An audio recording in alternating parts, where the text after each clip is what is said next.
Alrighty then. Hello, hello, hello. It is I, Felix, and my controller isn't working. Hold up, there we go, and it should work. And I am back with some AI, the Somnium File, NirvanA Initiative. Last time I finished the Ryuki chapter 5R1 route, the explosion one. And this time we are going to go back to this specific Somnium, picking the choice that will lead to the other route and continuing there. I'm a little curious what the differences will be, and I am half expecting there to maybe even be a third route, but we'll see. We will see. I thought I heard my phone there for a second, so I'm supposed to be getting a package. Not immediately, but it's coming from the Ukraine. It's a helmet for my sword fighting that has been in between places for, I'd like to say, about a month now. And I'm honestly I just want to get it. Don't get me wrong, I didn't go to sword fighting every week or anything like that. Personally, never really could gel well with the group there. Not that they were bad people, but more that I just do not like people. And, but I would like the option to go again if I could. Now, you might say to me, hey Felix, why don't you just take the helmet from that they have for everybody to use? And I'll say to you, that's gross. A lot of people use that helmet and I do not want to get sweat from some random person on me. It's disgusting. But yeah, so I just hope that maybe there was a message for me saying, hey, so the helmet is finally coming to your specific address. Yeah, my old helmet broke during practice, and the people that made those helmets have a policy where I basically was able to get a replacement one, and then afterwards I can send my broken helmet back, and they'll even pay the fee for shipment, so I'm pretty happy about that. Funnily enough, it wasn't that they offered it immediately. I did have to ask for it. So at first they were like, oh yeah, just ship your helmet back. We can see if we can fix it, blah, blah, blah, blah, blah. But they didn't offer to pay the shipment. That's something I had to ask myself, which that's usually how things are. They'll most of the time these companies won't really fight on anything. They'll just give it to you if you ask for it, but you do have to ask for it, which I assume they don't just give it to you because they hope that people are too polite to not.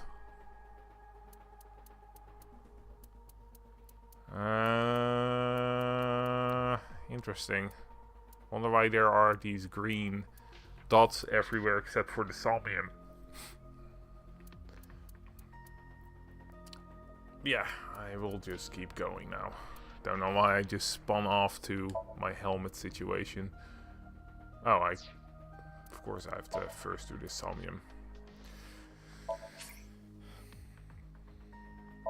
Yes, I've also tried to... What's happening? Okay, there was a little bit of a break in the music. Super stand-up battle! Can Tama win for a 5th week in a row and take the seat of Grand Champion? Stand-up show veteran, Tama! Hey yo, I'm Tama! What is this? They say giving birth is extremely painful and men can't handle the pain. One day, a genius scientist created a device that could share the pain of giving birth with the father. His first test subject was his wife. His wife was about to give birth, so he decided to try out the device. But for some reason, he felt no pain. Something wrong with the equipment? He upped the power to 10%, then 20%, until he reached 100%, right when she gave birth. And right after that, his assistant right next to him dropped dead from pain! Tama, Tama, Tama, Tama, hot tamale! I still don't get it. Genuinely, please someone explain the joke to me. What's the result? 143! Too bad. No grand champion for you. Aw, why? That wasn't funny at all. I think you're more suited for an assistant director position. Hey, assistant directors are the directors of the future. Don't underestimate me. Andy's Komeiji, on the street. Shut up! What is it now? Oh, Komeiji? Let's go.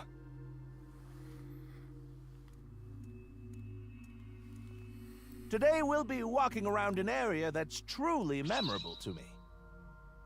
There just aren't rooftop amusement parks like this anymore, you know? A walk-around comedy show with Andy's Komeiji. I didn't know he was on one of those. He isn't.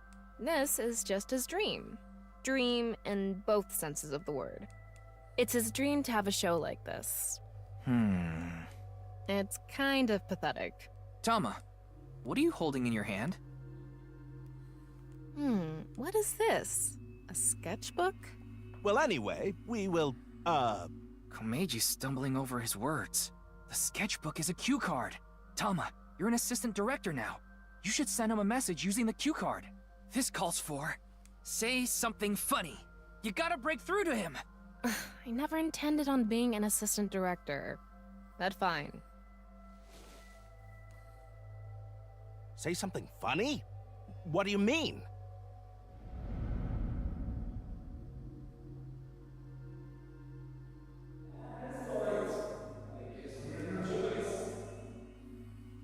What does that mean? That's... What's going on? Ryuki, we need to do our thing. Right. Do it, Tama. Somnium scan, activate!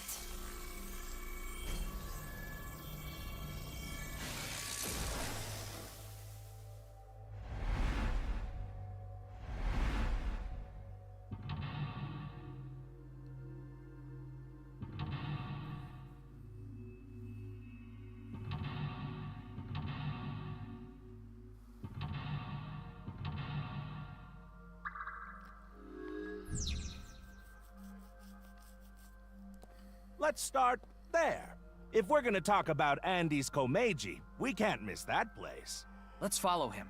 Okay then. I'll be honest, I don't entirely remember where the split is and how to get there. It is beginning to become a habit, I see. What is the habit?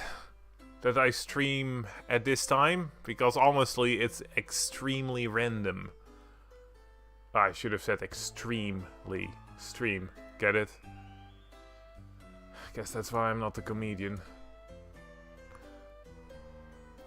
But yeah, no, it is just random. I just decided to stream right now because I felt like it.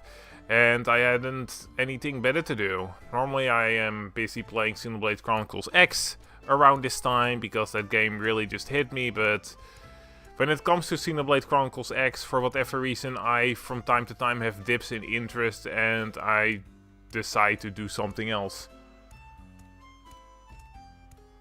I'm not sure if you also played the Xenoblade series. If so, please say so, because then we can talk about it, because I do want to talk to someone about Xenoblade. Oh, well, hello! Komeiji is back on stage! So, for the first time in a while, I want to show you a skit. Assistant Director Tama, show the cue card again. Got it.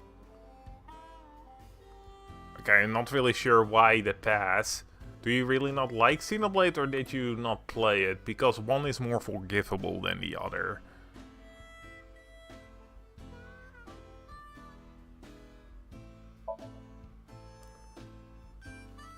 Let's turn our square head circle. It's quiz time. Who is the comedian who's good at super funny gags and is on a roll right now? It's me! Ugh.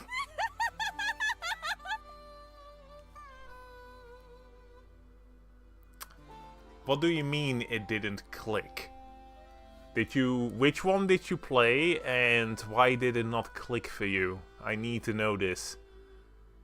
Because I can understand Xenoblade not clicking. I played Xenoblade Chronicles, the first one, when I was fairly young, as in still a baby basically. And it didn't click with me either, but that was because I was an idiot who didn't like any JRPG that wasn't Dragon Quest, and to me it was like, oh my god, what's this combat? It ain't Dragon Quest, I don't like it, I want turn-based. And then I sold the game, and then when I was a bit older I realized, oh shit, that game actually is worth a lot, and I kinda want to play it again. And then I had to wait until a good while before I was actually able to play it. Really? You didn't find the story interesting? Where did it lose you? Until when did you play the game? Because it picks up fairly quickly in my opinion. The hook of the story is absolutely fantastic, and then it just escalates from there. I will admit though, the first 10 hours still are amazing, and I still think they're definitely worth it, but I could see you maybe losing a little bit of interest right there. Like, maybe. Again, I love the game, so for me it's a little bit hard to see where the weaknesses lay, but yeah, I'm curious where it lost you. Also, I will be back in a second.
In the first 5 to 10 hours. Well, it's a shame that it couldn't draw you in, I guess, because genuinely Xenoblade Chronicles, the series, is the only reason I own a Switch. Like, that's genuinely the truth, because I actually bought Xenoblade I bought the Switch because I wanted to play Xenoblade Chronicles 2 initially. It wasn't really worth it for me beyond that. I do remember my first playthrough. Initially, I wasn't a super fan of Xenoblade Chronicles 2 because, like many, I compared it to the first Xenoblade that I, at that point, had played. And it just left me wanting, because honestly, the whole anime, well, overly anime feel of it was a little bit jarring coming from the first Xenoblade, even though the first Xenoblade is also pretty fucking anime, but Xenoblade Chronicles 2 used a lot of anime cliches a lot more openly. I did actually ended up really liking the second game overall. I'd say that gameplay-wise, it's probably number 1 or 2 out of all the Xenoblade games. And story-wise, it's honestly also pretty good. I'd say it isn't as good as Xenoblade Chronicles 1 when it comes to the story, but that is the difference between an absolute 10 and maybe a 9 or an 8, in my opinion. Xenoblade, if I had to like compare 1 and 2, I'd say, and when I say compare, I mean on the 3 most important aspects of a JRPG, in my opinion, which are story, gameplay, and characters. I'd say that Xenoblade 1 wins it in the story department, Xenoblade Chronicles 2 wins it in the gameplay department, and I would say that Xenoblade Chronicles 1 wins it in the character department, because seriously, the group for Xenoblade Chronicles 1 is just amazing. Rein, Dunban, spoilers. I know it's kind of weird to say spoilers for a really old game like that, but yeah, all of them are really, really freaking good. And while I could see some people preferring Xenoblade Chronicles 2's party, it just didn't hit as much for me. I like Zeke a lot. Morek was awesome. I really like Nia as well. Like, I liked all of them, but Rex did let me down a little bit. A little bit because of his voice. Not that his voice actor did a terrible job, but in the cutscenes where the emotions were at its height, it was a little bit lacking, I suppose. And also, I will also say, some of the anime moments weren't entirely for me. There were some really cliche anime moments and some humor that just really didn't gel with me, and that kind of puts it definitively below Xenoblade Chronicles 1 in my mind. Even though I like both games a lot. And I would probably replay Xenoblade Chronicles 2 more often than 1 if I'm gonna be honest. I think it's because I'm a product of my time. I can respect what the series built for itself, but just wasn't for me. Do you mean that you had the same problem as me, where when you think of JRPGs you think turn-based combat and so on, and that kind of puts you off of the Xenoblade combat? Because if you think about it, it's a little bit similar to, let's say, something like Final Fantasy VII, where you have a timer go down every time until you can make a move. It's just that all of your abilities have a separate timer, which is a little bit like an MMO if you really think about it. But yeah, I'd say that if I had to choose, I would put 1 over 2, but funnily enough, I probably replay 2 more than 1. Mainly because I just like the combat system, and even though a lot of people do not like the gacha aspect of 2, for me it makes the replays a little bit more enjoyable, because you never know what kind of blade you have, which was the purpose of the gacha system. I will say though, yeah, it sucks that it is a pain in the ass to get all the blades, because I don't think I've ever had all the blades in Xenoblade Chronicles 2, because it just ain't fucking worth it. Nah, it wasn't that. The story just didn't spark my curiosity of wanting to continue. Huh.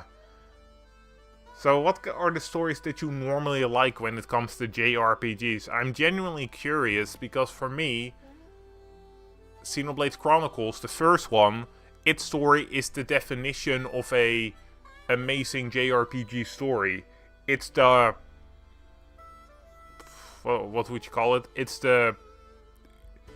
It's what all others are compared to in my mind.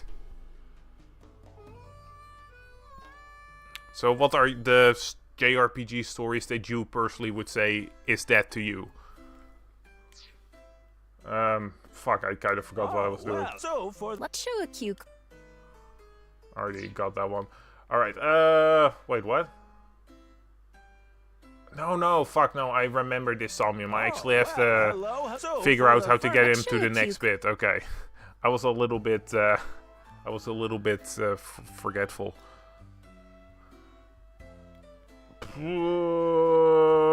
I think it was the super funny gag. I'll be honest, I don't remember this Somnium all that much. Don't you all want to hear a certain something?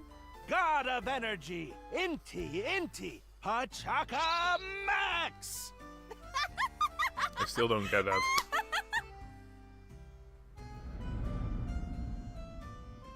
Well, at least I was right. Hey lady, you're gonna get tired standing there. There's an open seat right in the front row.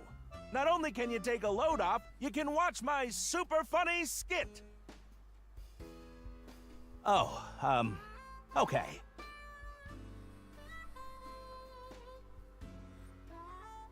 I get 1 show a month and only get 5,000 yen. Oof. When we saw him in person, there weren't too many people watching him. But why not? He's funny. Okay, but in any case, never really had a big audience. So something can trigger a flashback. The trigger is... Now that I've shared my roots, let's head over there. Komeiji is on the move. Get after him. Alright, let's.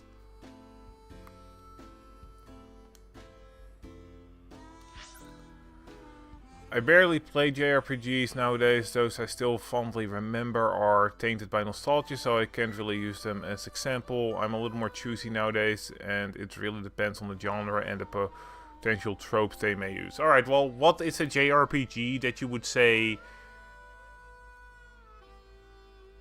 well, is the standard setter for you at this moment, even if you look past the nostalgia?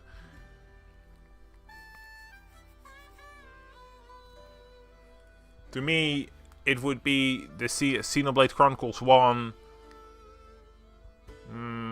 Which other one? I'm trying to think of some other JRPGs that would really be the standard setter. I guess Dragon Quest VIII, even though I do recognize that is pretty nostalgic based, because it was one of the first JRPGs that really grabbed me. Also, Tales of Berseria I still hold a fondness for, and I do genuinely think that the characters there are really good. Combat is also pretty fun, I'd say. And story is decent as well. It wouldn't put it on Xenoblade's level, but it's still a really good one. Any JRPGs that aren't from a big series. Honestly, if we are talking about a JRPG that is fairly average but still good, I'd say the Digimon Cyber Sleuth games are genuinely a good showcase of that, because I genuinely think that Digimon Cyber Sleuth is a good JRPG. It's good, but it's not amazing.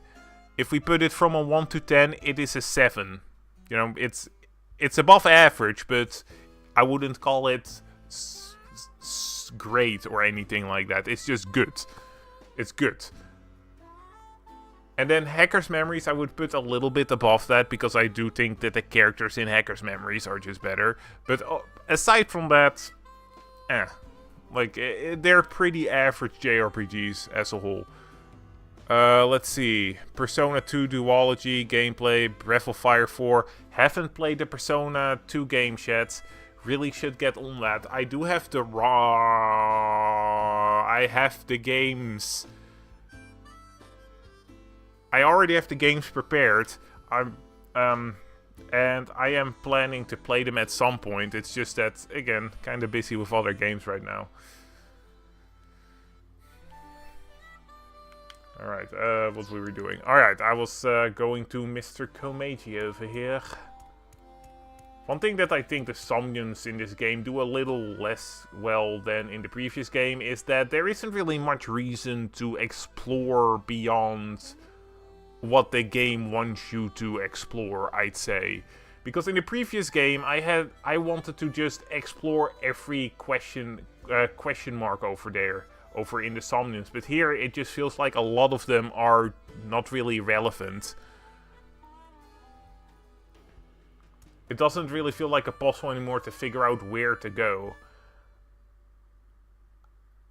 It's not like the Somniums are entirely inferior, however, because I think that the Somniums focus a bit more on introducing puzzles beyond just the Somnium.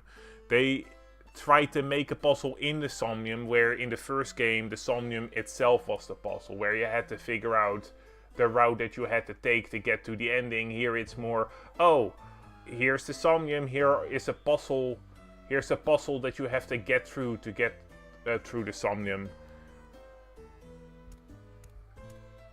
Ooh, I've already worked for 5 minutes. It's time for a break. Oh, too early for a break? Komeiji's older, so he gets tired quick. He's just joking. You shouldn't take him seriously. Yeah. What are you doing with the marker in your hand? Let's show him a cue card. Alright, well, funnily enough, this is gonna be the one that I had right immediately when I first played this one. So, autograph, there we go. You look like you want an autograph. All right. So, where do you want me to sign this? The co-signee section? Yes. No worries. Anything for a friend. But I do have a family to think about, so you better not ditch me. I said you better not ditch me.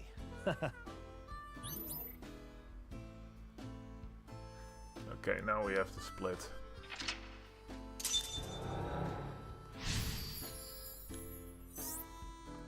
Next, what does Komeiji want most? What does Komeiji want to protect? Okay, last time I chose money, so now I have to choose Komeiji Shoma. became a co-signee and took on someone's debt.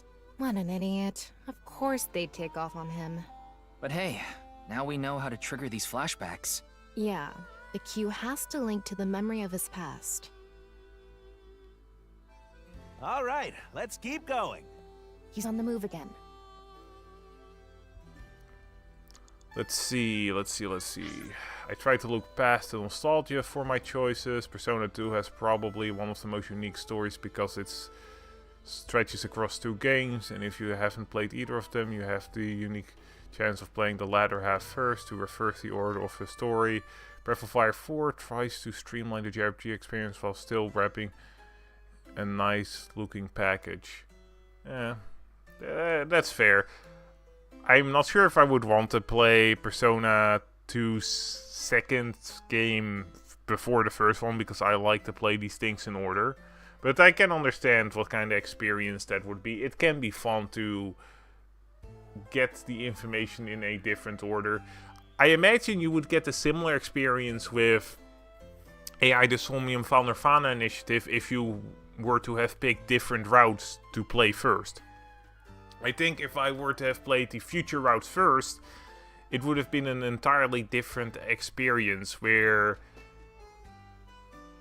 instead of having this feel like the beginning of the story, it would be more filling it in. I don't know how to properly explain that beyond that. To be fair, I suck at words. Fuck, where did Komeiji go? Komeiji, where you at, man? Ah, frick. Hello?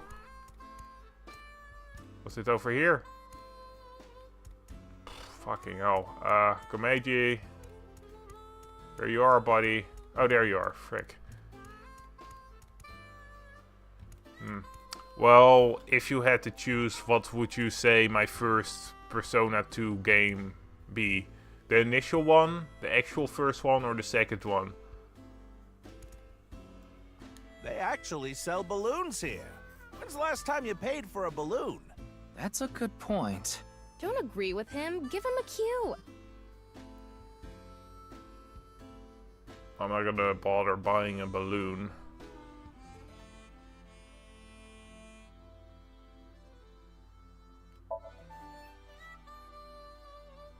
Excuse me, I want enough balloons to fly. How many would I need? What? I can't fly? Wow. Well, duh. What's with that cue? Okay, I'm sorry, Yeah, man. Director, you dropped the ball on that one. Excuse me, Assistant Director. You can't fly. You need to think more logically. It's fine. This is a Somnium. You're the one who's always telling me to think outside the box. Ryuki, you have 5 minutes left. They actually... When's the last time... That's a good cue. Anyway, they're gonna let me make a balloon today. So, can I give it a shot?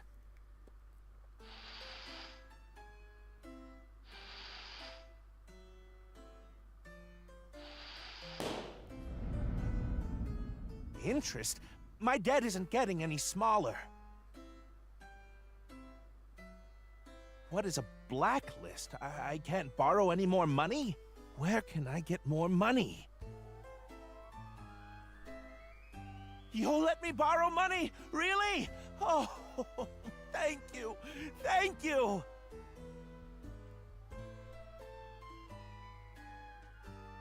The debt got bigger and bigger, and he couldn't borrow any more money from regular lending companies. That's why he started borrowing from shady people. Hey, who is that over there? Who could it be? Do we have a guest today?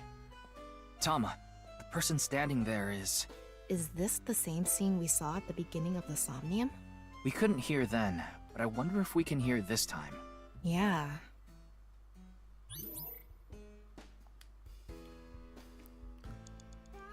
Well, from what I know about you, probably in order going to first heighten the mystery, but it can also heighten the confusion. Yeah, I'm the type of guy that wants to know why things happen, otherwise I'll just feel like I'm missing out on something. It's the same reason why I played the first, well,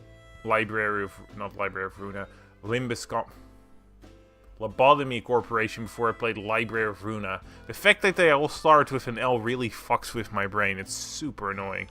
Oh, that reminds me, I actually did beat Don Quixote finally, so that actually helped. You were right that it actually, that I only had to survive for a certain amount of time in that one. So, you know, at some point I'll probably finish the Interfollow. I think I'm in the dungeon right now, if I'm not mistaken.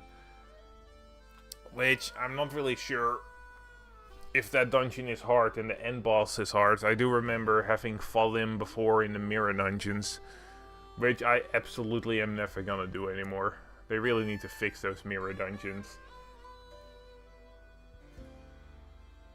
Either make them less long, or, I don't know, actually make them fun. But how are you gonna make those ones fun, right? The problem is that... Well, I think it's just the problem is that they're too long. Gacha games are supposed to just be played in short bursts, and the way that you keep players in there is that you keep giving them rewards in those short bursts. And that's something that mirror dungeons ain't. Also, it's just kind of tedious to keep having to do the same thing over and over again. Hello, what is it? Do you need something from me? Hello, this is Chow Chow Finance. Mr. Komeiji! Oh, you're late on your payments. Oh, yes. I'll pay you back no matter what. So please, Are you sure? I've heard that from you enough times already. At this point, I guess we have no choice. Maybe we'll have to get your family involved. Oh, what does that mean? Mr. Komeiji, if you can't pay back what you owe, this is what happens. Do you understand? They're gonna kill Shoma. In any case, Yonoharu and, good luck. Shoma, what should I do? Now, What? it's an opportunity for a cue.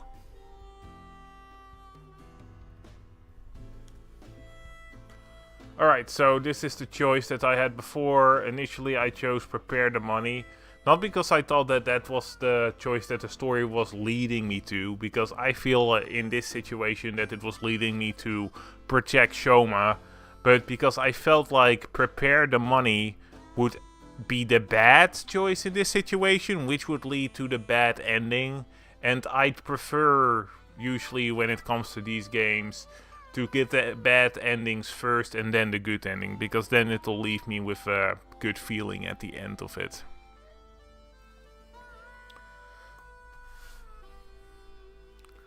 I accidentally played Eternal Punishment first before In the Sin, so when I finished the latter half, I was like, what the fuck, that's it, and then I got my hands on the first game and made the playoff a whole lot better. Yeah, well, I've just decided to take it at my own pace, and hopefully they'll improve on the game in some way. That's the only thing I can hope for. We'll go for protecting Shoma. I have tons of ways to get money, but Shoma is my one and only son. Let me through. I need to protect Shoma. Alright, we're on the right route.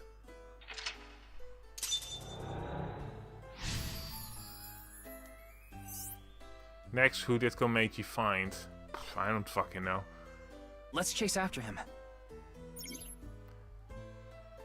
If isn't with me, then what's the point of my life? If Shoma isn't with me, then what's the point of my life? Something and something. 4 minutes now. This is the... Oh shit, 50 seconds? Okay. So this is the part of the... This is the part where I don't where I don't know what's gonna happen because the Somnium splits here. Hopefully I'll be able to finish it in time. Shoma is nowhere to be seen. I guess this is like a mini train. We're here now. Komeiji is back to hosting his show.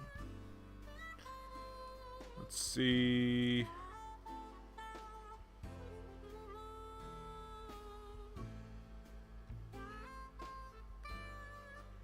Gonna ride it. Adults can ride this? Really? Doody doo doo doo doo doo doo dee dee doo doo doo dee dee doo doo dee dee doo doo doo dee dee doo. Today on Car Window from Another World, we're on a trip from Berlin to Prague.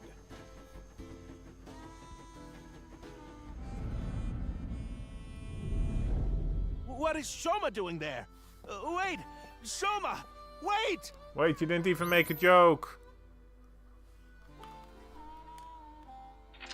Glad I picked the right one though. You Somniums can ramp up pretty quickly if with the time. Tama, go after him. Can we catch up to him? I'm sure it'll be fine. The man has stubby legs.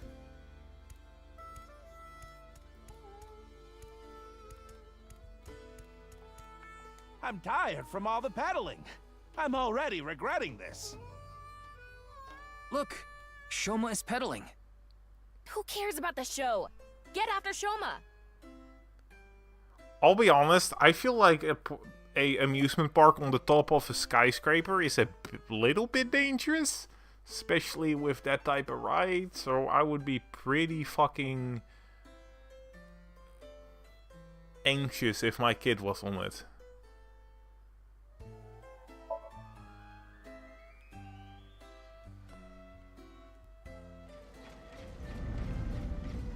Shoma, wait for me! It is kind of like Final Destination, yeah. Could totally see it happen. You'll let me borrow money? Really? Oh, thank you. Thank you. I can buy school supplies for Shoma with this money.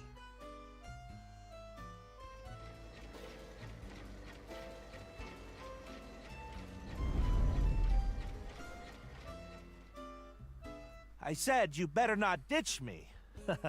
How am I supposed to celebrate Shoma's birthday? It's tomorrow.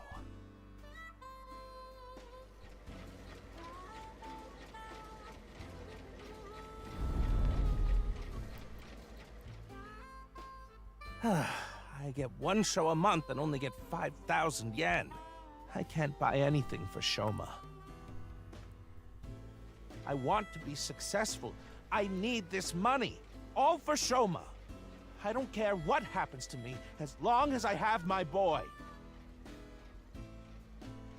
Shoma, are you there? Hold on, Shoma. I'm gonna save you. A Ferris wheel. I remember Shoma saying he liked them. I wouldn't get on one with Komeiji alone, though. Don't think about that now. Okay, but...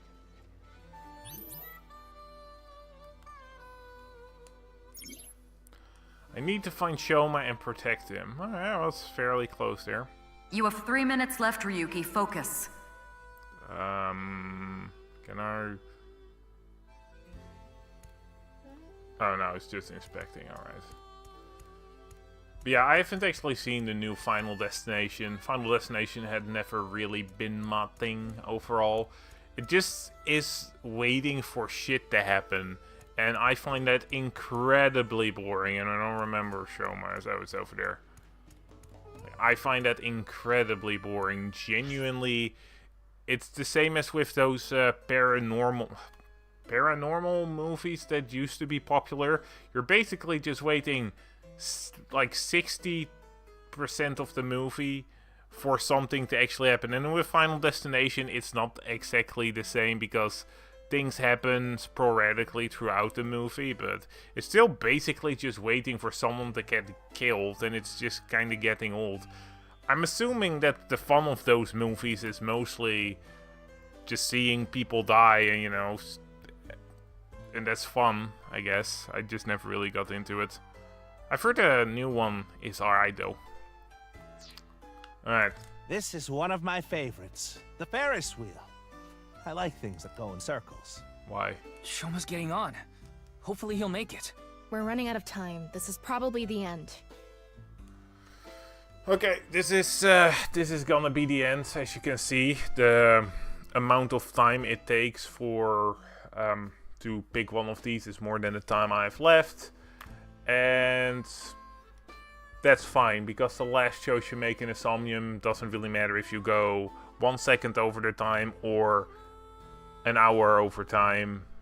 It just as long as you get to make this choice, you're basically done.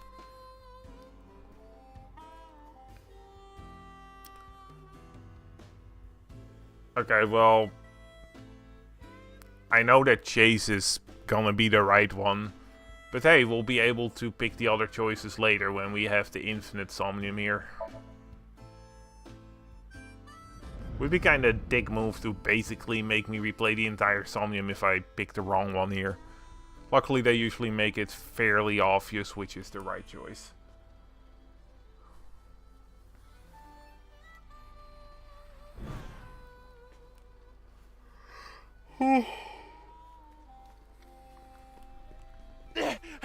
Shoma! What is it, Dad? Shoma, it's okay. I'm going to protect you. Protect me? What are you talking about? Like I said, I'm here for you. You'll be fine. What are you talking about? I'm fine. I can ride the Ferris wheel by myself. No, that's not what I'm talking about! Shoma!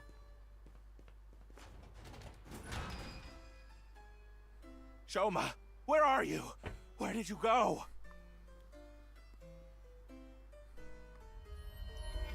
Ooh. What's going on? Hey, isn't that an envelope from Horridori Institute? Well, that explains why you was Shoma! there. Where did you go? Shoma! Ryuki, we're out of time. All right, let's go.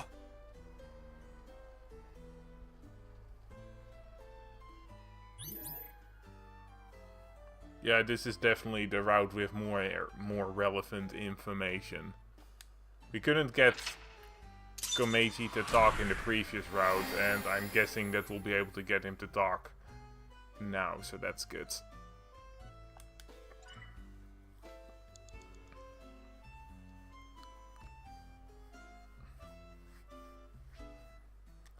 Yeah, this Somnium didn't really feel like a puzzle, right?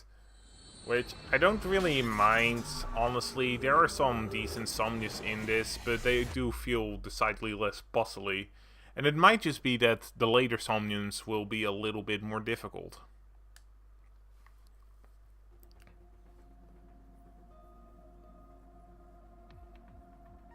Komeiji is still asleep. It's taking longer than usual for him to wake up for some reason. I thought we used the correct dosage, but perhaps his somnium has taken a toll on him. Well, that's not good. Speaking of... What's going on? Shoma!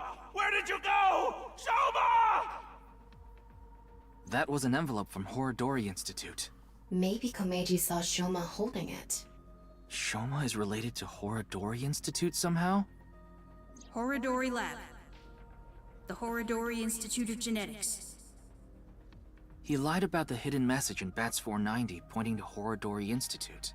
Maybe this is related. No point thinking about it. We'll have to ask Shoma directly. The problem is whether he'll answer. Why don't you have Komeiji help? Komeiji? But he and Shoma are in the middle of a fight. It might actually have the opposite effect. But he's still Shoma's father. Yeah, he should be able to get closer to Shoma's heart than any of us. I guess so. Komeiji should wake up in about an hour or so. Then let's go see Shoma as soon as he does. By the way, don't even think about... And I couldn't even read everything. What the heck? That's poorly timed. That is really poorly timed, unless it keeps going. Komeiji woke up an hour later and I explained the situation to him, about how we looked inside his head. I also told him about how I saw the envelope with Horodori Institute's secret document. Komeiji told us he saw the content of the envelope, but it was written in German, so I had no idea what it said. It's unknown whether Shoma can read German or not. How the hell would this kid know German? But he surely had to know how to use a translator app, and it was highly likely that Shoma knows what. In any case, we had to talk to Shoma. Okay, that's fair. Translator app should be pretty easy for him to get. So it's convinced Shoma will overlook his possession of a firearm. We headed to the Enda household along with Komeiji, but...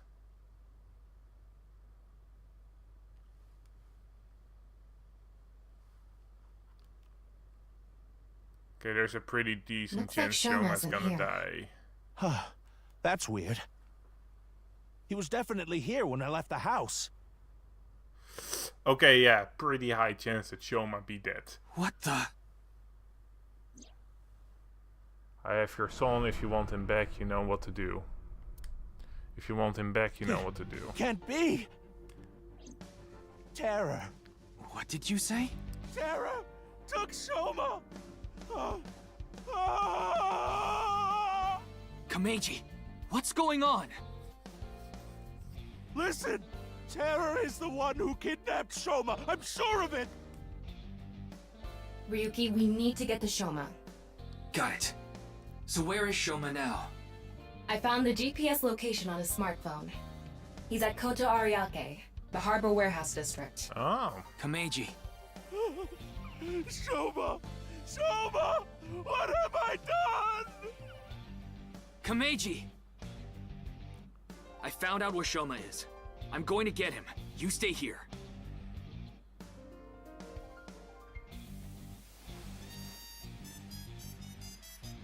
He's pulling out the... Oh. I thought he was gonna pull out his gun. I'm going to. Please, take me with you. No, it's too dangerous. You should leave it to the police. I don't care. I'm Shoma's father. I can't just sit here and do nothing. It's no use trying to stop me. I'll cling to your bumper with my teeth if I have to.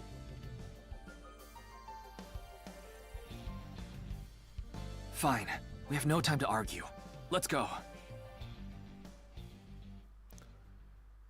Yeah, honestly, I don't want to say you get what you get, because you didn't tell us anything in the last route, but your son did go missing and you died in the last route, so... Oh, why are they here? These are grunts from the Horekore whatever institute. I'm pretty confused at why they're here. Oh shit, it's gonna be quick time events, isn't it? Fuck. One thing I do not appreciate about this game is fucking quick time events. There! Genuinely. Shoma is over there! Yes, but... he's not inside the van. How do you know? I just do. Anyway, what's going on here? The protective suits they're wearing. They're definitely from Horodori Institute. Does this mean terror is related to Horodori Institute somehow? Most likely, yes.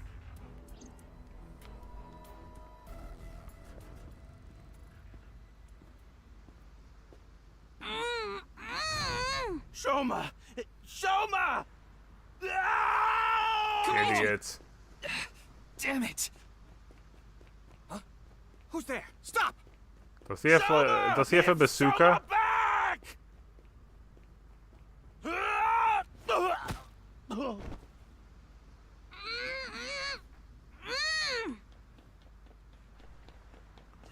Alright, quick time events. I'm not gonna enjoy this. Oh shit.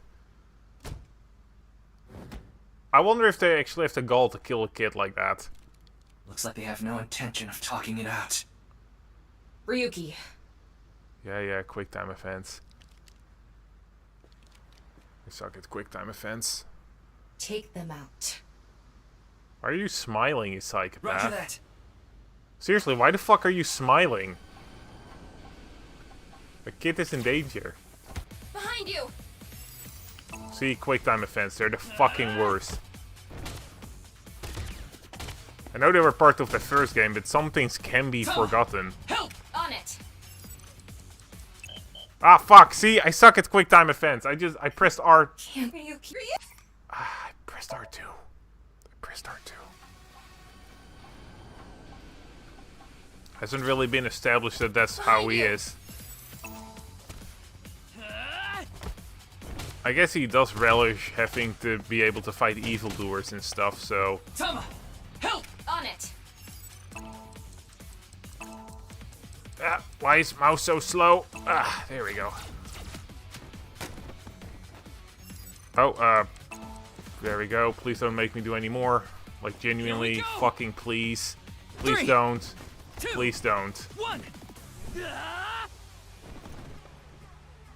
Yeah!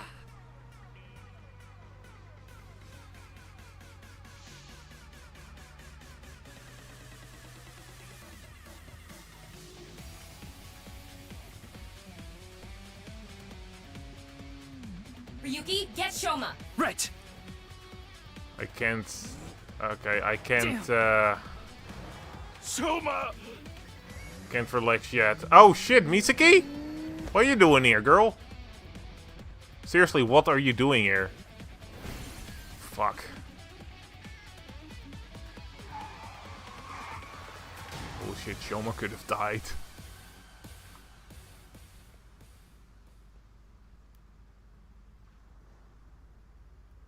Oh, Shoma. Shoma. I'm so glad you're okay. By the way, are you okay, Missy? Yeah, I'm totally fine. Hurt about as much as a hard potato chip stabbing my gums. I'll spare the details, but basically, Mizuki has superhuman physical capabilities. Her combat skills are far greater than yours, too. Now that you mention it, Mr. Date said something like that before. Mizuki. Well, thanks. Don't mention it. You help me with my homework and stuff all the time. Wait a second. Are you Soma's classmate? Well, yeah. More importantly, why are you here, Mizuki? Well, never mind. I don't think we have much time to talk. Oh shit, please no more quick time events. I can only handle so much. Understood. Creepy voice. I just received the order. They're all expendable if necessary, including the hostage. Okay, why would Shoma serve as a hostage, though? Komeiji, please hide inside the van with Shoma. You too, Mizuki. What? You want me to hide too? You're kidding, right? You're still in elementary school. I'll be in middle school in the spring. That's pretty much the same thing. Just stay out of this, Ryuki. I'll take care of it myself. There's no way. Then, at least don't get in my way. Okay, let's go.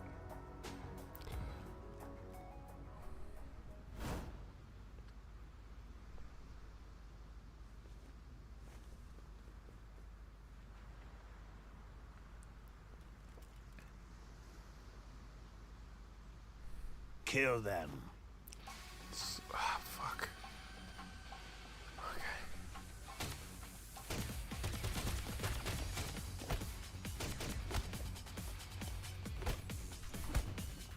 Mizuki!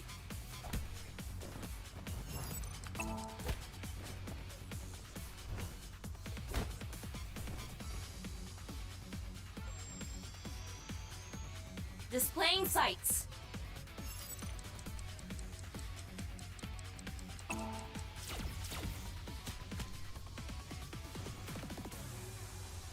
Thanks, Tama. Ryuki!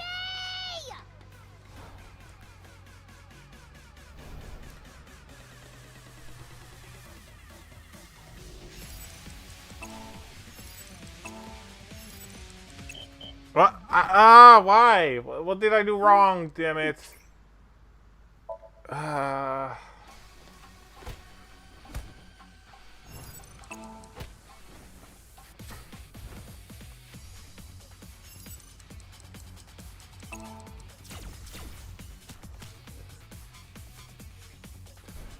Alright, I can do this. I can do this. Oh, I had to fucking press them, really? Fuck, this is why I hate QTEs. They are the worst. You cannot deny that fact. They are the absolute fucking worst. And the fact that one of my favorite games had them is a stain on my existence.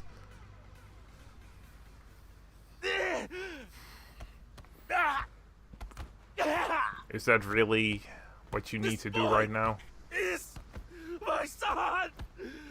He's more important to me than my own life!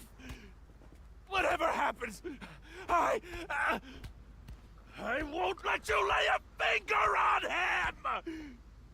Komeiji!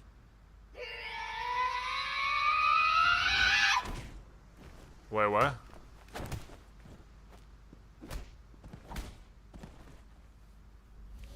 There goes the masked chick is Misaki theory. What?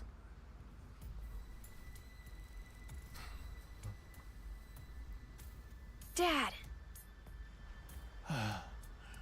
Shoma, are you okay? Forget about me. What about you, Dad? Oh, I'm fine. I've been training my body by taking really, really hot baths. So, why did you... I have my reasons. Your reasons? Never mind that now. Look, it's not over yet. Impossible. Crap. How many of them are there? You, messy hair and blue hair. Take the old man and the boy to the limousine. I'll hold them off. Then I'm fighting too. I don't need a kid like you here. Go home and watch the Milky Moon anime or something. I'm not a kid. Then do as you wish. But you have to protect yourself. Got it?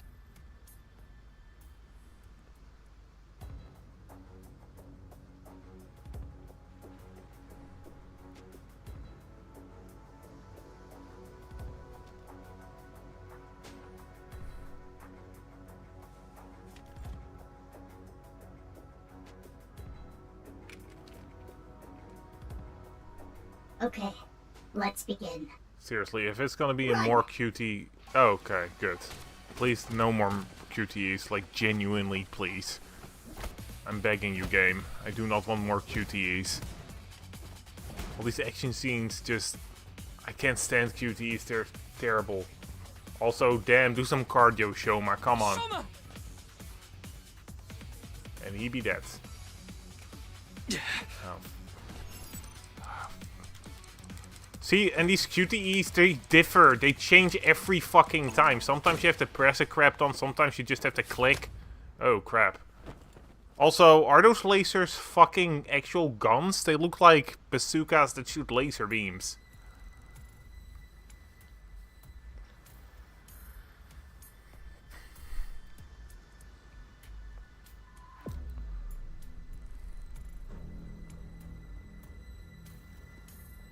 Ryuki, are you alright?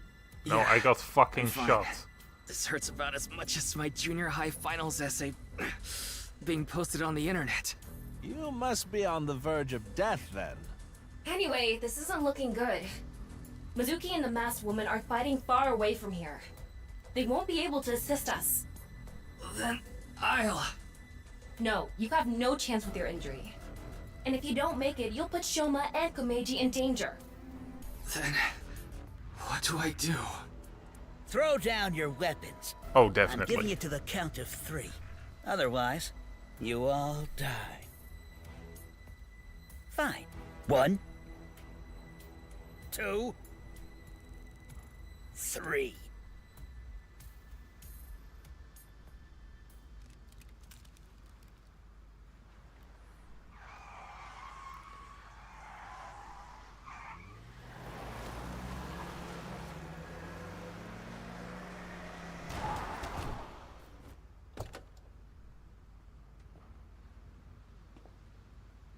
Tate! Mr. Tate! Why do you have an eye patch Sorry to keep you though? waiting. I'll explain everything later. More importantly, Please, no more. Hold on. Don't get hasty. I have some preparations to take care of. Oh, for fuck's sake.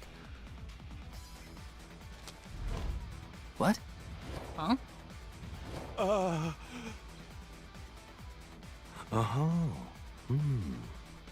I see, I see. Porno Mag! I'm shaking my head right now. Power! Let's go! Yeah!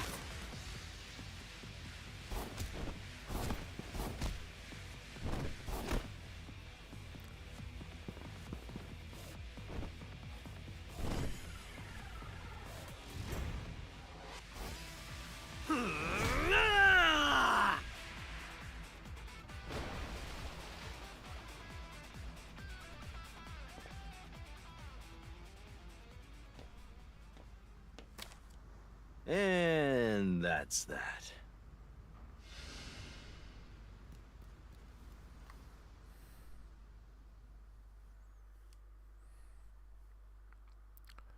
Yeah, so you were right that there is you need a healthy sense of suspense of disbelief for this game.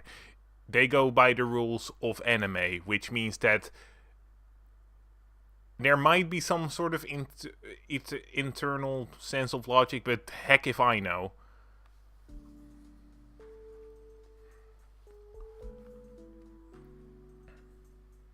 Good to be back in the old crib.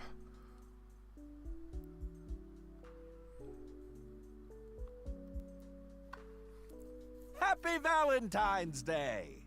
What? I mean, it's past midnight now, so the date changed. It's February 14th. I suppose it's a happy day for you, old man. You did get your boy back after all. But, Ryuki... Don't worry about my injury. Mr. Date gave me first aid. But you should get to the hospital right away. Yes, the bleeding may have stopped, but your nerves were damaged. If you leave it like that, the damage might be permanent. Yeah, I know. But first, I need to ask Shoma something. And? Her, too.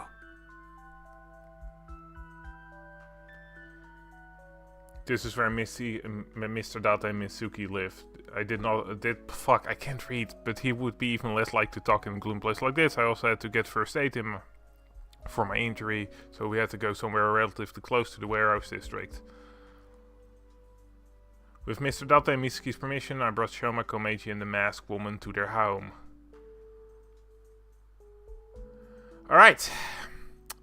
But yeah, I personally don't mind games like this where the anime rules prevail when things sometimes are just cheesy and dumb, and even jokes like the whole porno mag situation that I personally think is overplayed and isn't all that funny. I can accept that, because as a whole I do like it when a game can just have fun with itself and be dumb like this, especially when it actually does have a skeleton of good story and interesting gameplay added to it. If it was just silly, I wouldn't be as interested in it. It needs to have a core of actual quality to it for it to actually be fun. But if it has that core, I can honestly gel really well with games like these. The fact that the prequel, or the first game of this series, is one of my favorite games of all time would tell you that. Interesting gameplay is cutie. Okay, I'm not talking about gameplay in this situation, or at least not the QTE part of it. In the first game, the Somniums were a genuinely interesting idea, where the puzzle was basically just figuring out the next step. So, in the previous game, Somniums were almost like logic puzzles, like point and clicks, where you have to find the right order to do things. And you had also a management aspect to it, where you had to know how to spend the time you had, which also tick down as you were thinking about it. And the timies and the timies added to that as well, where you're like, okay, so should I use this timie now to save some time, or should I wait for something, blah blah blah, and so on. It was genuinely an interesting and fun puzzle game, in my opinion. And honestly, the core story of the first game was genuinely really fucking good too. Yeah, there was silly humor, but underneath that all, there was just a good story, a good mystery to solve, fun characters to interact with, an emotional core, actual good character dynamics. And I think this game, the second game, also does that, where there are some good character dynamics. I think the Somniums are a bit weaker, but they are trying something different, and I can respect that. And yeah, the QTEs are fucking awful. Just genuinely fucking awful. Yes, that is something that I 100% agree with. QTEs should not exist. They should be just shot on sight. QTEs should not exist. But it is one bad aspect of a otherwise pretty good game. I will say though, I do understand that some people just do not gel with this type of game. You have to be able to take the anime girl with a grain of salt in this situation. I know a couple of people that genuinely cannot stand this type of game. They would see this and say, fucking fuck, this is awful. Funnily enough though, one of those people actually watched my stream of the first of this game, the first game of this series, and even though he hates these type of anime games, to the point where he will just ignore anything that looks vaguely anime when it comes to games, he still just watched my streams because the story and the mystery in that game was just genuinely that good. So that might tell you how good the first game is. Now I'm glazing the first game a little bit much, and that might give you the impression that this game isn't good, but it is actually pretty good. Like, I genuinely am enjoying myself. Is it as good as the first game? I couldn't say. We're still maybe a fourth and a bit through the game. If this was a 100-hour game, I'm on about hour 30, I'd say. I'm about 30% through the game, if we're being generous here.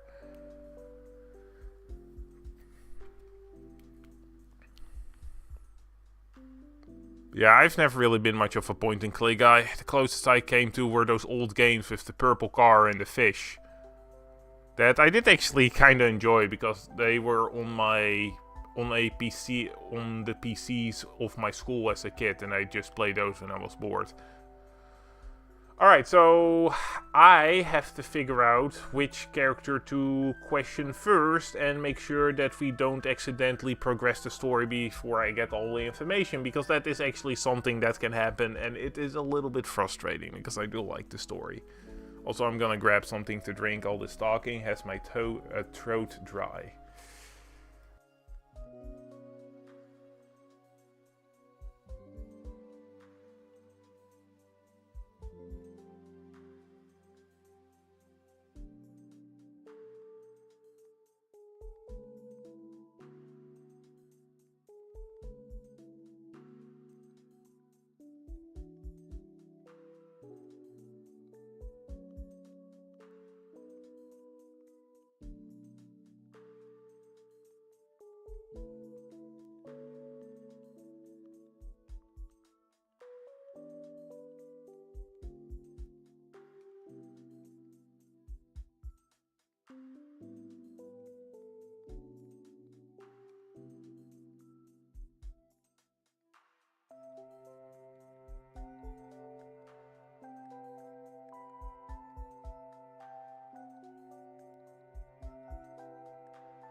Alright, I got my water.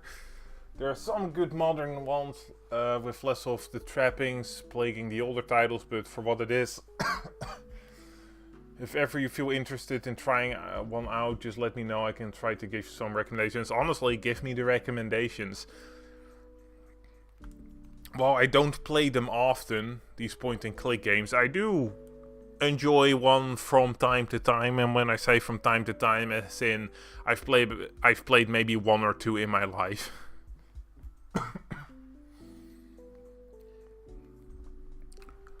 I think the first one I played was something called Trinity something. I genuinely cannot remember the entire title. But it was about these kids that were in some sort of summer camp. Oh, fuck. They were in this summer camp or something, and there was a triangle involved. I genuinely cannot remember more, except for the fact that the game had a bit of an eerie atmosphere, and when I replayed the game for the first time, there was actually some dialogue that directly mentions that I played the game for the first time, and apparently I was supposed to keep playing the game because it would unlock a lot more and make the story a bit more interesting. But at that point I was already kind of done and thought to myself, do I really want to replay the entire game to get maybe, what, 10 to 20% new story? And at that point, the decision was a no. Aside from that, I played a sort of VMC game. I don't know if that's actually the right title, but it is one of those games where real-life actors play in like small movies that you have in the game, and like, fuck, how do you explain this? It's one of those games where real-life actors play in it, and you just make choices, and then a small movie plays, and so on, and so on, and so on. And it actually was a really, really fun game. The acting was pretty bad, but in one of those ways where it is just hilarious. And genuinely, that game was one of my favorite games I've ever streamed, because I did actually stream it.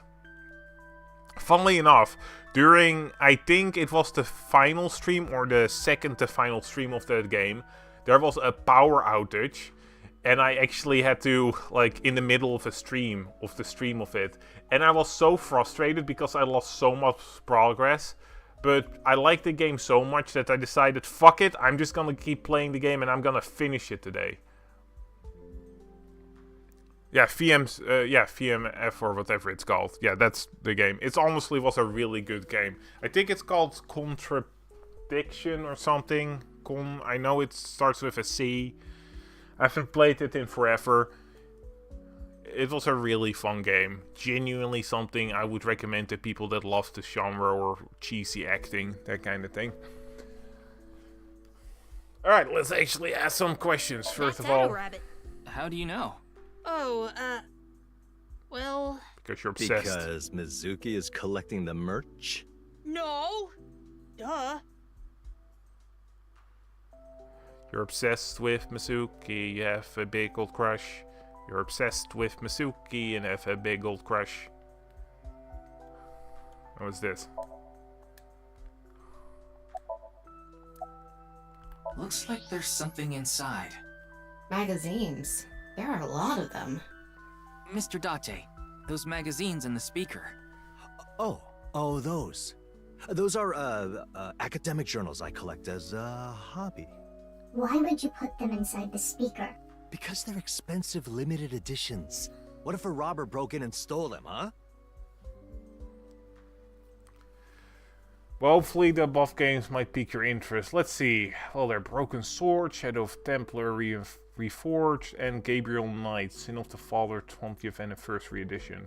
Closest you can get to classic point-and-clicks with better modern amenities. Oh, I guess I also played the Fallout games, which I don't know if you would count that as point-and-clicks. I don't actually know if those would count as point-and-clicks because of the perspective, but you will know that better than me because you seem to actually play these point-and-click games more often than I. Hey, don't I always tell you not to hang your clothes there? I don't want your old people smell getting on my stuff. I told you I can't help it. So what if I like oatmeal? Mr. Date, I don't think that's what she said.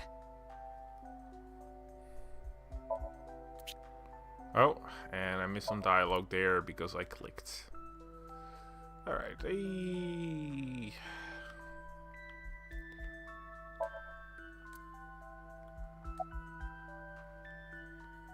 Classic Fallout is more a CRPG, classic computer RPG than a point-and-click adventure game. I guess that's true, because there's more combat in there than in a normal point-and-click.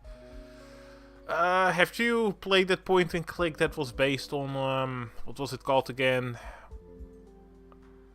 I Have No Mouth, But I Must Scream. I've heard that was a pretty decent one.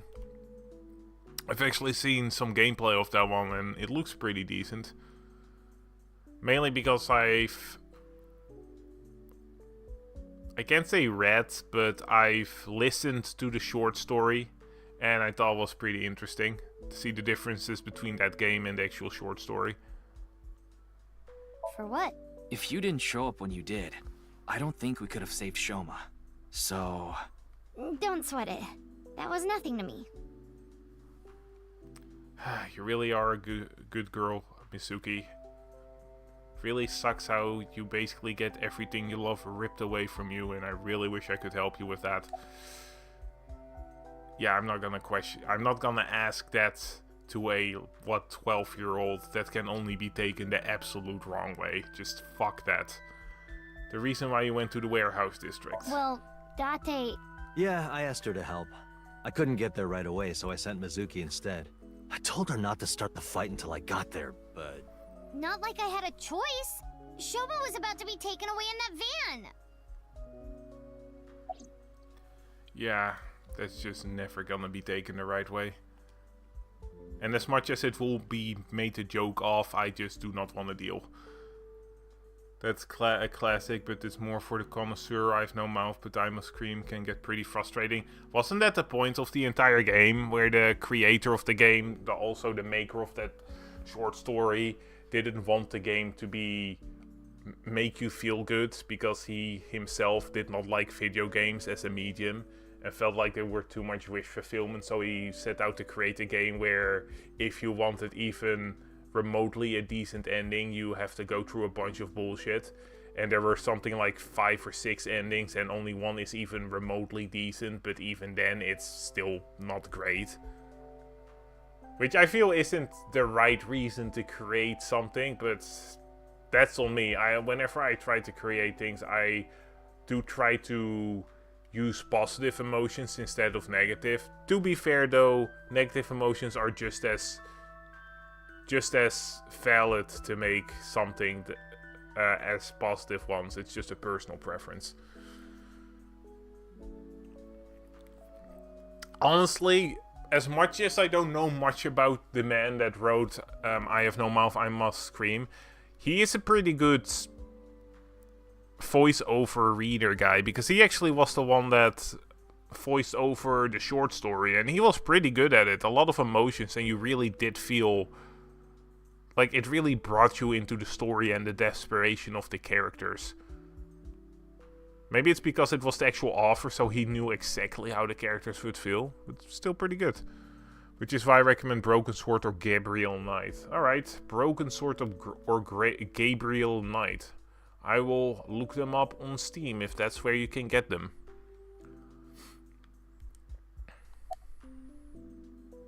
What's with the burst of power during that fight? Oh, that. It awoke in me in 3rd grade. I was walking alone through a deep forest behind my elementary school. It was my shortcut to get home.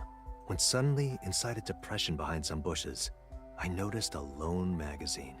It was a porno mag someone threw away. The pages were all crusty and whatnot. I crouched down, and my heart was pounding in my ears as I turned the pages, using a branch. Anyway, that's when it happened. I felt a stinging pain on my right ankle. I jumped up in surprise, and there, I saw a white snake. I didn't know what kind. I was just a kid. But even then, I could tell that snake had deadly venom. About 3 seconds later, I was out like a light.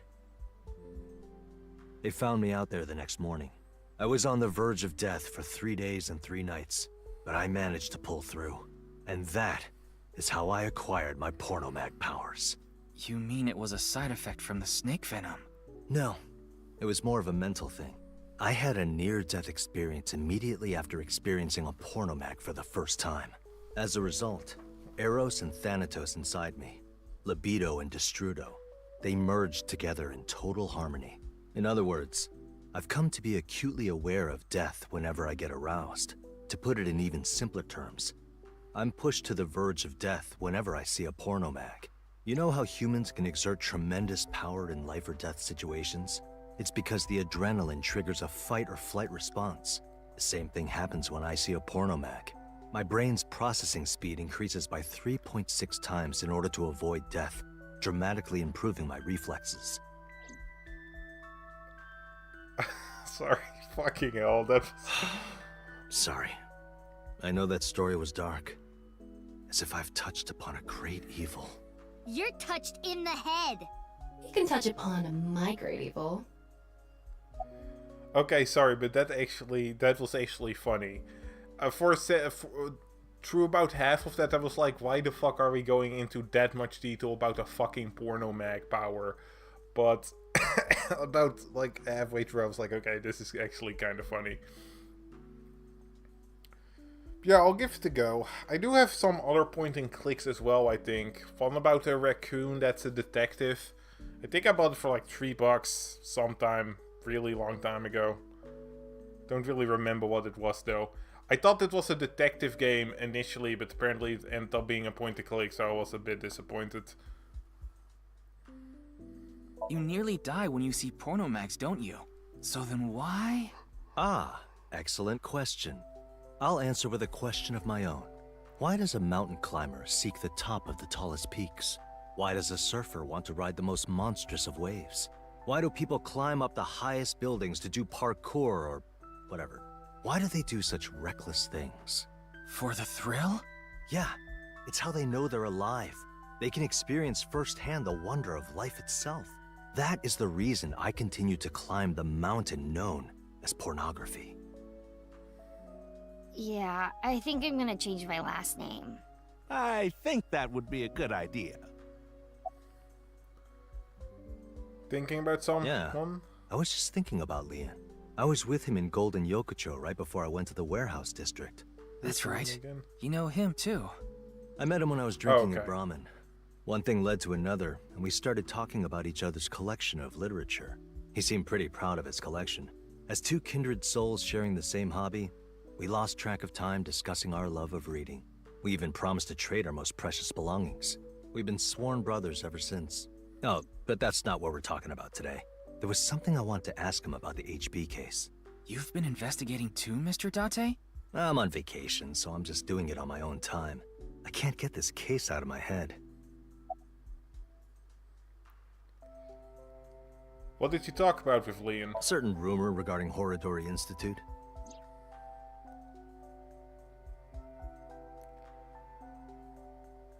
No matter how you slice it, there's no doubt that Horodori Institute is involved in the case somehow. Yes, the Institute and Terror are closely related. The previous incident proves it. But what's their connection? The QR video was based on Bats 490. And Bats 490 was created by Nyes on Tokiko's orders. Tokiko knew the director of Horodori Institute, Chikara Horodori. They were a couple. In other words, Nyes, Tokiko, Chikara, and Horodori Institute are all connected. And Terror is somewhere in there. Or maybe Terror is the one who's orchestrating it all. I'm not actually sure who Date's English VA is, but we can always look it up. I actually don't remember. I do remember that I remember remembering that his VA was someone that played some other stuff as well. Let's see. AI Somnium File Date's VA.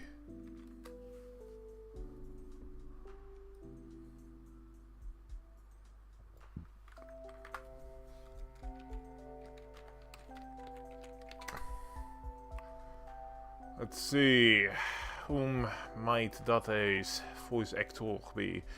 Alright, so in English it's Greg Chun, and in Japanese it's Tarusuke Shingaki or whatever.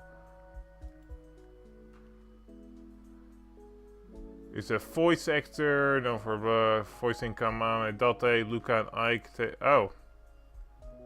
Interesting. Let's see. So, he has played Kaname Date, which is apparently one of his most recent role. Then he also played Akira Nishikiyama from Yakuza, which I do remember him. Then he's played Genri Chow. He played Mr. Chen and Wallaby in Genri Chow Faces the Underworld. I do not know what that is.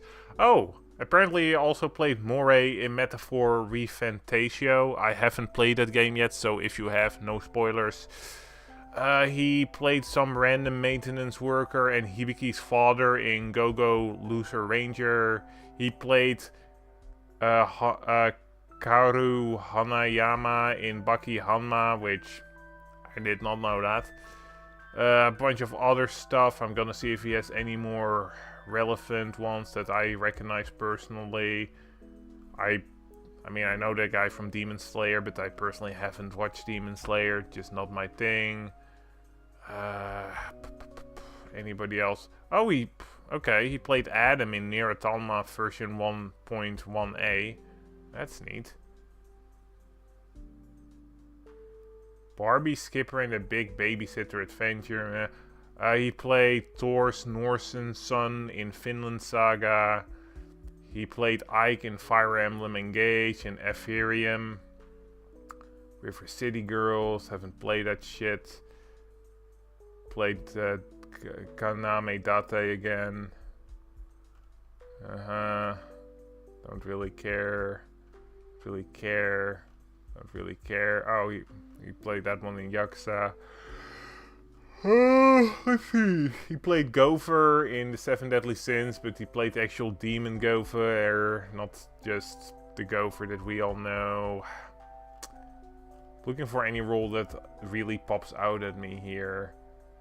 Apparently he played Garo in One Punch Man, so that's the thing. I did not know that. To be fair, I hadn't watched the second season of One Punch Man yet. Or ever. Oh! He played Jack Rutford in Code Vein. I do know him, that's pretty cool. That is pretty cool indeedy. Can't believe that AI, the Somnium File, came out in 2019. Let's see, any... Ah, fuck. Let's see, bunch of characters from anime. He played Ike in Ultimate. Might have played Ike later as well. Played some dude in Octopath Traveler. I do have it on my Switch, I think, Octopath Traveler, but I never actually finished it. He played Endol in JoJo's Bizarre Adventure, Stardust Crusader.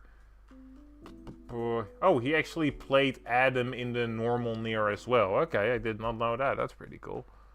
He played Percival in Tales of Berseria. We just talked about that, so that's pretty cool.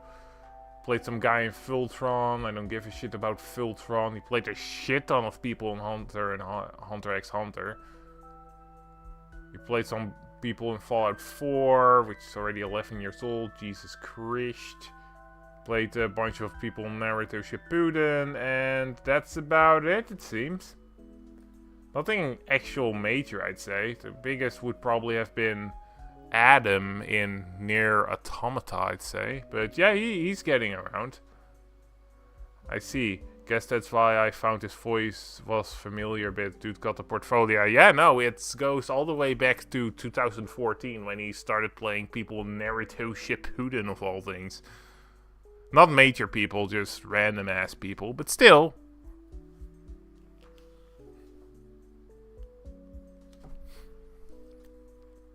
The reason why you went to the I like you to hear your thoughts, Mr. Data. Yeah, let's just go one train of thought at a time.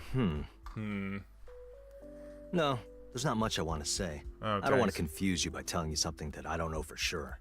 I'll let you know once I get a bit more info.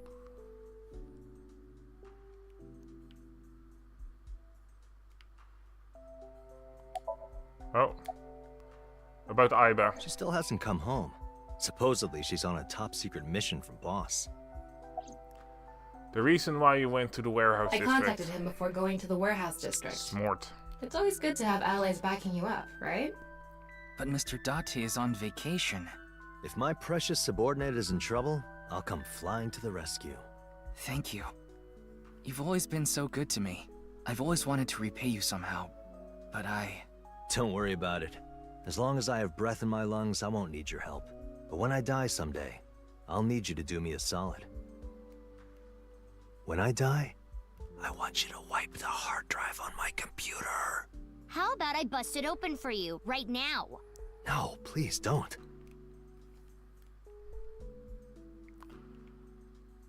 I wish we had more Misaki Date interactions. I really like those two together. They're just adorable as a unlikely father and daughter duo. Best route in the previous game was about these two. Genuinely made me cry. Well, it didn't actually make me cry, but it made me feel, and that's really something. It made me feel. Do you know how many games make me feel things? Not many, I'd say. Not many. It gave me that good sad feeling. You know, that good sadness feeling that you get. I don't know how to best describe it. Alright, let's speak to Hoodie Girl. My money is that she's a future Misaki. Time. I'm thinking about the passage of time. Time? Time goes by so quickly. Yeah, tell me about it. Seriously, what is with that woman? She helped us earlier, but that doesn't necessarily mean we can trust her. Why don't you take a peek? Wink sync, huh? Again with the fucking JoJo pose. Oh, this time he doesn't bother. I guess it's just something he has to do. What's going on? Today is February 11th. National Foundation Day, isn't it? But the doctor decided to give you a special consultation anyway. You should thank him.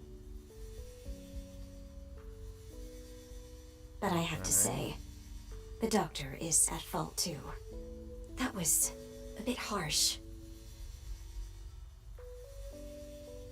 Oh, well, about your remaining life expectancy. Okay, interesting. This may not offer much comfort coming from me, but please don't feel too down. The doctor's diagnosis isn't always correct. Okay, so it might be it might be the chick with the hard bag, because I feel like there's gonna be a fucking reason there is this chick with the hard bag, why she has a heart-shaped bag. And I don't mean a heart as in a Valentine's Day heart, I mean a genuine heart with blood veins and everything. So I just kind of assumed that she was gonna die and have her heart pulled out or something, but it might just be that she has some sort of heart defect. She seems to have some sort of illness. Are you feeling okay? Why do you ask? No reason. You saw me fight earlier, didn't you? I'm perfectly healthy. There's nothing wrong with me. I see. That's good. The reason why you went to the warehouse I didn't district. go there. I was there already. What? I'd rather not have to deal with you laboring under a false impression. So I'll give you some information. I've been independently looking into the genome editing research at Horodori Institute. At Horodori Institute? Yes. I've been trying to get a handle on the movements of the researchers there. They made their move just a few hours ago. They mobilized a big group of them into the warehouse district. So I climbed on a crane and watched the events unfold. You mean you were just watching as Ryuki and I were fighting? Yes, but I realized that if I didn't step in, the old man and his boy would be killed. That's why I helped. Aren't I generous? Thank you. You thank her too, Shoma. Fucking teenagers, man. Fucking teenagers. Yeah, the genome editing from Horodori Institute is based on something called CRISPR. And that shit is actually super interesting. I've actually done some research on it in real life, and dang it, I am really fucking curious to see what will happen with that in the future. Right now it's way too expensive to be used in just regular people treatment and everything, but we're already curing some diseases with it. Well, curing is a strong word. We're already helping people with it. For example, that one baby that had some sort of deficiency or mutation or something that wouldn't allow it to take in certain protein, and that would have caused it to die more than likely. Normally you would need to have a liver transplant to help out, but they were just able to use CRISPR to actually cure the baby. Cure is a hard word. They need to still take CRISPR stuff every now and then, but it's better than dying, right? So still good. And they're also planning to use it on pig organs to get them transplanted to humans, basically to adapt pig organs to fit humans better, which could save a lot of fucking lives, couldn't it? Just imagine being able to repair DNA on a far better level, or edit DNA on a far better level. Could you imagine what this technology could be in 10, 20, 30 years? Freaking amazing.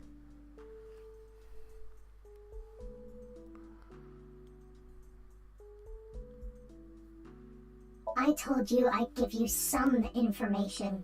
That's the extent of what I'll tell you. Why? Because someone here may be leaking intel to the Institute. I noticed, told her that was ridiculous, then stopped myself, because Shoma be suspicious as hell. Yeah, it is actually still expensive, but that's how every new technology starts. Initially, it's just gonna be super expensive until we find ways to make it usable to everybody, which can take years, decades. But it's just it is a first step, which I am excited about. This could change a lot. The person that actually, not invented, but discovered CRISPR something 9, I'm terrible with names, actually got a Nobel Prize for it, and I think she deserves the heck out of it. Honestly, if you do some research in it, it's genuinely an interesting read.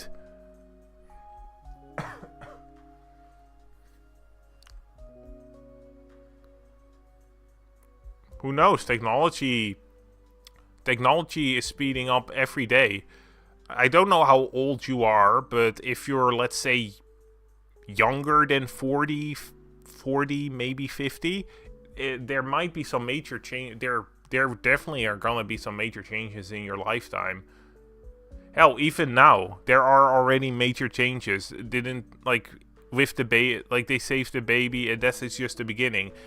I genuinely think that in 10 years' time, some treatments using CRISPR might actually change a lot of our, will change a lot. Don't underestimate how far technology can come in 10 years. I mean, look at where we are compared to 10 years with a lot of technologies.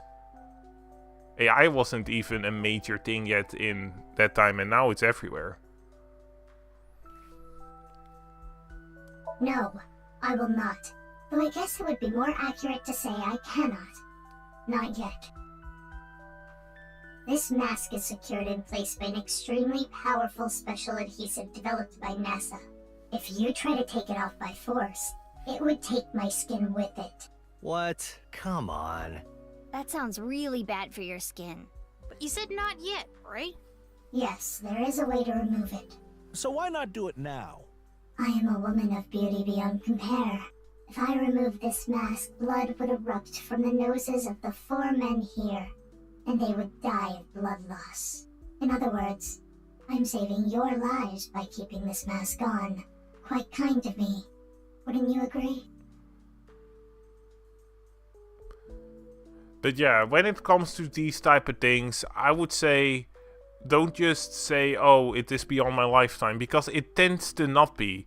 It's not like it is gonna take 100 years for new technologies to bear some kind of fruit.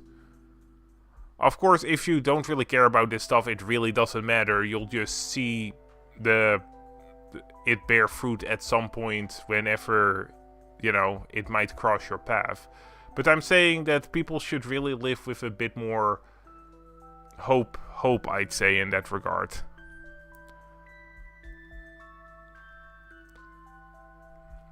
There are some important questions we do have to ask ourselves, because, for example, using this using CRISPR, we would be able to edit a lot more in our children, like being able to give them beneficial traits or taking away traits. And at what point, is that acceptable, right?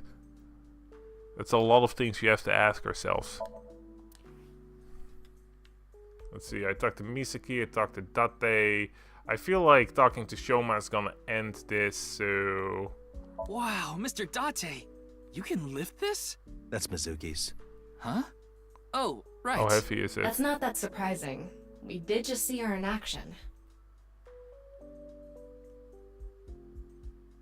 If it's only 25 kilo, then that's not that impressive, because that's 50 kilo plus the bar, which usually is 10, meaning it's maybe 60. Like, I can lift more than that. I guess for Mitsuki, that's actually super fucking impressive, because she can't weigh more than, what, 40 kilos? So she's lifting at least 150% of her body weight, but if we're gonna assume Date, if you're gonna assume Date was the one that lifted it, then that wouldn't have been that impressive. Not downplaying the tech or the speed of the development, but it's highly unlikely I will see, use, or come across the kind of tech in my life.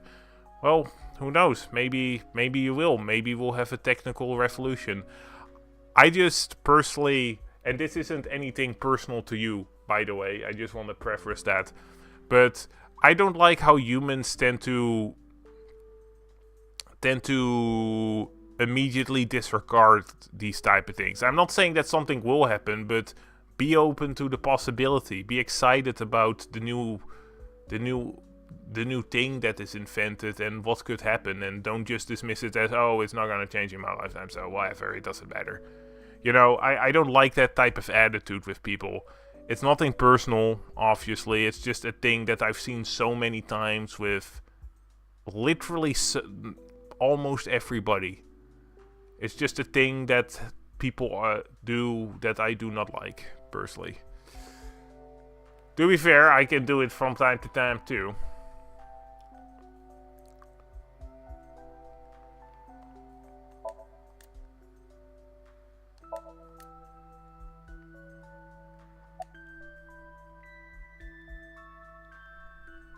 How's your injury? Like I told you, it's nothing to worry about. Little injury like this won't bother me now that Shoma's back. Though, there is something I lost in all this. I seem to have dropped something at the warehouse district. It was something very precious to me. Well, anyway, don't worry about it. You gain some, you lose some. That's just how it is. Well, it's gonna be that thing that Shoma gave you. Sometimes the wonder of the new and the frontier is overshadowed with daily survival. Fair enough. I just personally like to live with a little bit of wonder and hope in my life. It's just something that I like to focus on and actually get excited about. Just a difference in philosophy, I suppose. I like to...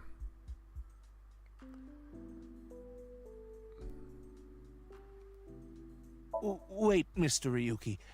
Not in front of Shoma.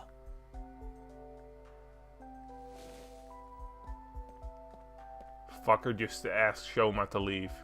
Okay, we can talk about it here. Why are you bringing Mate, this up? Shoma's right there. I was just a bit curious as to why you took on so much debt. Is it related to women by chance? What? For example, maybe you're addicted to cabaret clubs. What's that?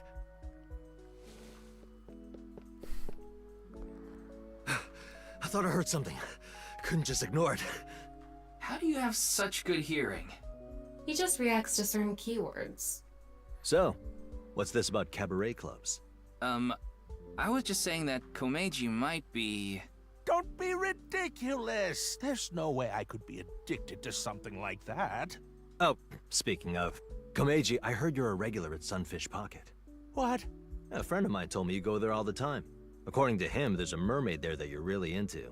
Ah, so you know. You got me. I'm embarrassed to admit I'm so into maid cafes at this age. But yes, you're right. I go there often. But the money problem has nothing to do with that. The debt is from my living expenses. That's just how little I've been earning lately. In order to pay my debt, I had to borrow even more. Before I knew it, the interest snowballed out of control. Anyway, I don't want to talk about this right now. So please.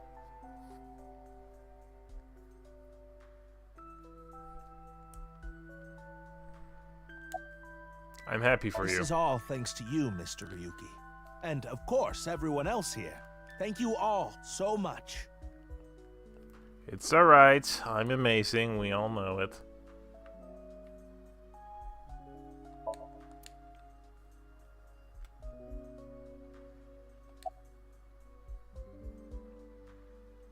Are you okay?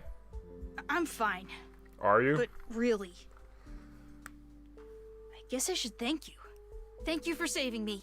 Huh. Did you say thanks to your dad? I don't need to hear him say it. As long as Shoma is safe, that's all I want. Okay, that face when Ryuki asked him to thank his dad was kind of fucked. Was a bit. There is some stuff going on there. And I'm genuinely curious because I'm pretty sure that Shoma might have indirectly caused his dad's death in the previous route. And I'm really curious about that.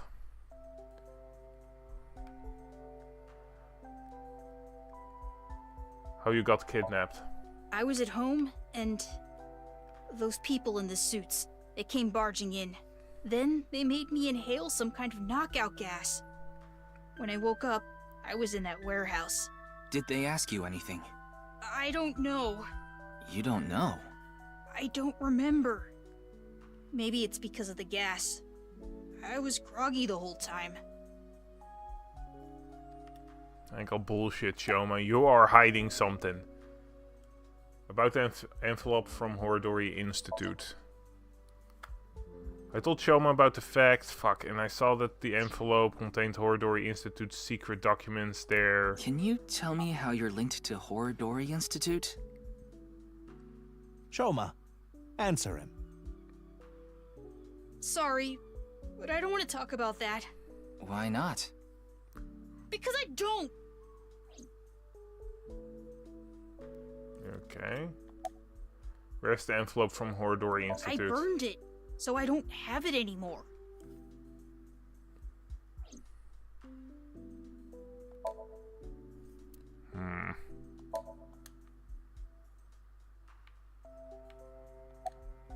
Yeah, do I actually have to ask this to move on? Fuck.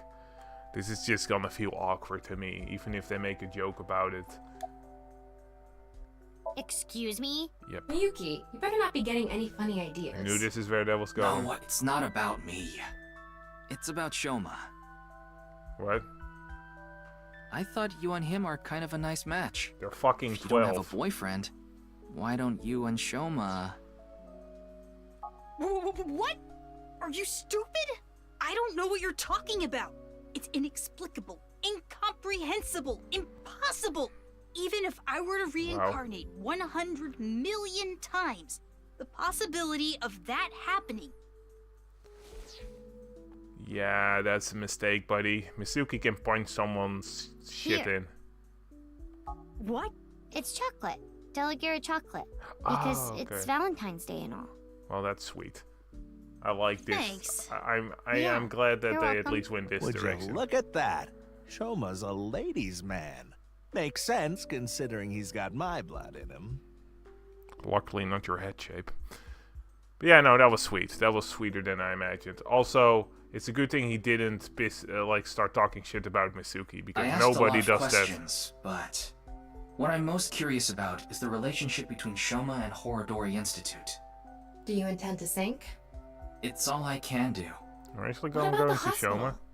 How long do you think I can last? You do realize that you should be getting medical attention as soon as possible? But I guess there's no point trying to convince you. Knowing you, you're going to do it anyway, aren't you? Thank you. I'm blessed to have such an understanding partner. Jeez. Shoma, there's one thing I want to ask you. Will you let me look inside your mind? What? Shoma, I think it's a good idea too. Could you help Mr. Ryuki out? But this is all out of nowhere. Why not help him? Ryuki and your dad saved your life. You need to repay the debts you owe. It's just the right thing to do. Fine. Then... Alright, we're actually gonna sit. Oh, I just realized we're gonna sync inside of Shoma. And the last couple of people we synced with got killed. So, pretty likely that he's gonna die.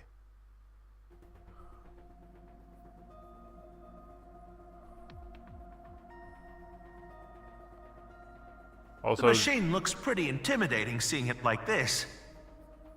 I'm getting a bit nervous. But you already have experience with it. There's nothing to worry about. By the way, about Horadori Institute. We started searching the place. We have the staff in custody now, and they're being questioned over at HQ. But they're all refusing to talk. It's going to take some time to get info out of them. Ryuki, about your shoulder. It's fine. Please begin. Pewter. Very well.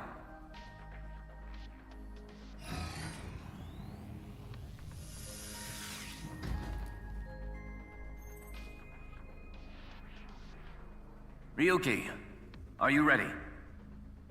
Yes, I'm good to go. All right then. Let's begin.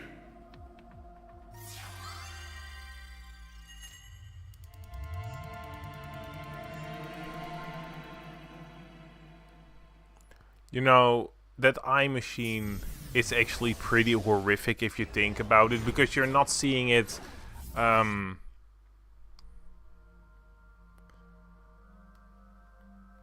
we're in his home. So you're not actually seeing it, you're not seeing it in the game, but it actually, how do you say, it slides tendrils inside of your eye socket and get to your brain. It's pretty scary. Alright, well, I'm gonna call it a day here. Thanks for watching. I do hope you enjoyed a little bit of AI the Somnium File here. I did. I am really excited about this route. It seems like this is gonna be the more informative out of the two past routes. So, you know, curious to see where that's heading. And thanks for watching and all that. See you later.